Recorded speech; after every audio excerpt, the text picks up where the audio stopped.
everybody, we're back with Congressman Adam Kinzinger. Well, as you know, as we said before, it's been 4 years since January 6th. What does it feel like to have been there, for one thing, which we'll get to in just a moment if you don't mind, and to have voted to impeach Trump on the January 6th impeachment, to investigate that attack with a damning report, and then at the end of the day, 55% of voters believe that the rioters were violent, according to the Washington Post. 21% believe that they were peaceful, and 28% believe that they were equally peaceful and violent at the same time.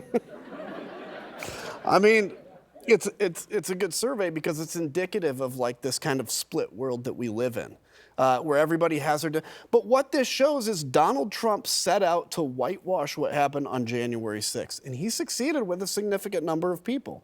You know, look, I think there were still a lot of Americans that were concerned about January 6th that still voted for Donald Trump because other issues, economics, inflation, whatever. But yeah, this is a big concern to me that people are getting their news in completely different worlds from, you know, their neighbor. And I don't know the answer to that, except that all we can do as leaders, as media, is just tell the American people the truth. And it's on the American people to seek out true information and not be manipulated, abused by a weak, small man. What about the people who...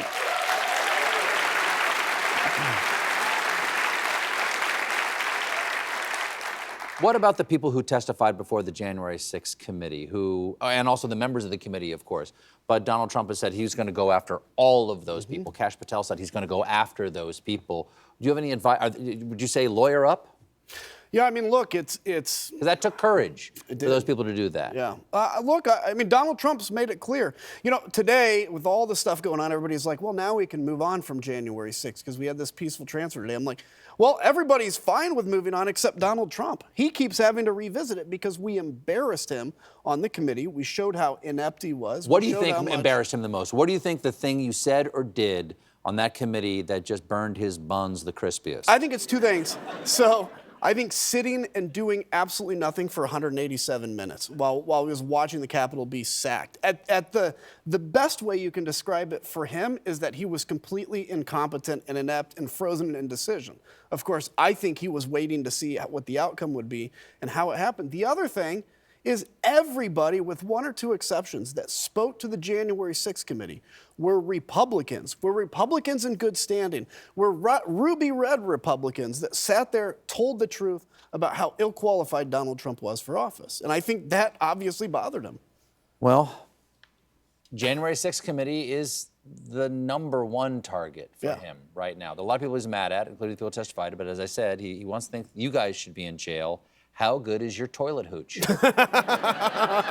I'm practicing. I'm looking for good. But I'm excited about, you know, for 4 years, people have been threatening me to go to Gitmo. And I'm like, I've got these plans for what I'm going to make my cell look like and what, Cuba.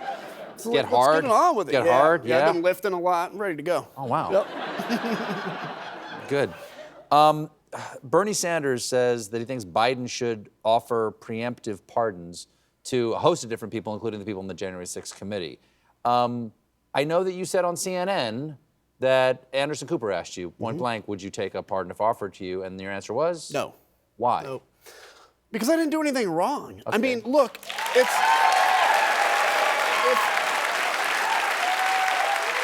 if Donald Trump wants to come after me, you know, look, do I want him to come after me? Of course not. But if he decides to, I'll be twice as much of a pain in his backside because I will, from my cell in jail, continue to remind the American people that this is not the country we live in. This was not the country that the Constitution represents, and I'll continue to call him out. So if that's what my next thing of service is doing it from a jail cell, okay.